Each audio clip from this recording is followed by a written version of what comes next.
नमस्कार दोस्तों, स्वागत है आपका मेरे चैनल पे। दोस्तों, जैसा कि मैंने आपको बताया था कि इसी मंथ के लास्ट तक इंडियन नेवी को अपना अगला P-8I एयरक्राफ्ट अमेरिका से मिल सकता है। तो दोस्तों, वो अभी इंडियन नेवी को मिल चुका है। आज इसी के बारे में बात करेंगे और इससे क्या फ़ायदा होगा उसके ऊपर भी बात करेंगे। चलिए दोस्तों, शुरू करते हैं।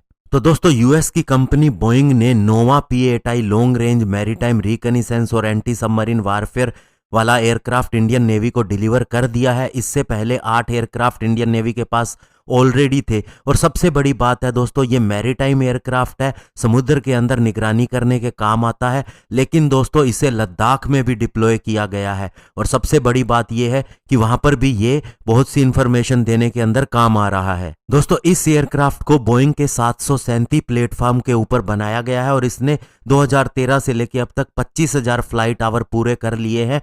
और दोस्तों, आपको ध्यान होगा कि डोकलाम में जब चाइना के साथ में हमारा स्टैंड ऑफ हुआ था, तब भी हमने इसका इस्तेमाल किया था इंफॉर्मेशन इकट्ठी करने के लिए। इसके अलावा दोस्तों, डिजास्टर रिलीफ और ह्यूमैनिटेरियन मिशन के लिए भी इसका इस्तेमाल किया जा सकता है। और बता दें दोस्तों, 2016 के एक फॉलो ऑन ऑर्डर के तहत इंडियन नेवी को 4 ऐसे एयरक्राफ्ट और मिलने हैं और ये उनमें से पहला एयरक्राफ्ट था। और अब इंडियन नेवी के पास 9 है, 3 और मिल जाएंगे तो 12 एयरक्राफ्ट हो जाएंगे। और उसके बाद दोस्तों, आपको बता दें कि इंडियन नेवी दुनिया की सबसे बड़ी इंटरनेशनल कस्टमर है इन एयरक्राफ्ट के लिए। और अभी इंडियन नेवी को इन एयरक्राफ्ट को ऑपरेट करते हुए 7 साल पूरे हो चुके हैं। और दोस्तों, P-8I की कैपेबिलिटीज ऐसी हैं, चाहे आप इसकी मैरीटाइम सर्विलियंस की बात करो, रिकनिसेंस कैपेबिलिटी की, वर्सेटिलिटी की बात करो, ऑपरेशनल रेडीनेस की बात करो, ऐसा एयरक्राफ्ट ना तो चाइना के पास है और पाकिस्तान के पास भी नहीं है, हो भी नहीं सकता। तो ऐसे में दोस्तों, इंडिया को इस एयरक्राफ्ट से चाइना और पाकिस्तान दोनों के ऊपर एज मिलता है। और दोस्तों, इस एयरक्राफ्ट के साथ में इंडियन नेवी को क्या मिला है, तो आपको बता दें कि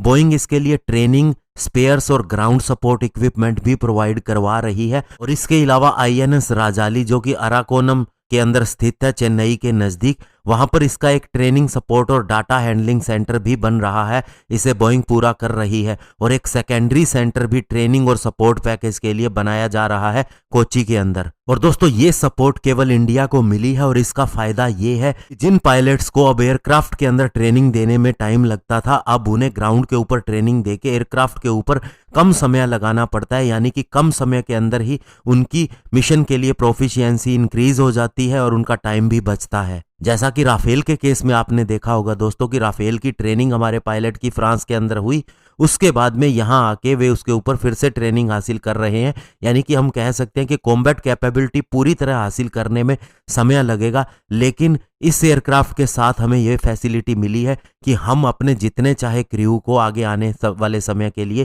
ट्रेन कर सकते हैं। और ऐसा एयरक्राफ्ट अगर हम खुद बनाते हैं तो उसमें भी हमें मदद मिलेगी। तो दोस्तों, आप कह सकते हैं कि इस एयरक्राफ्ट के आने से अब इंडियन नेवी की और इंडियन एयरफोर्स की भी पावर बहुत ज़्यादा बढ़ी है चाइना के खिलाफ। धन्यवाद। जय हिंद।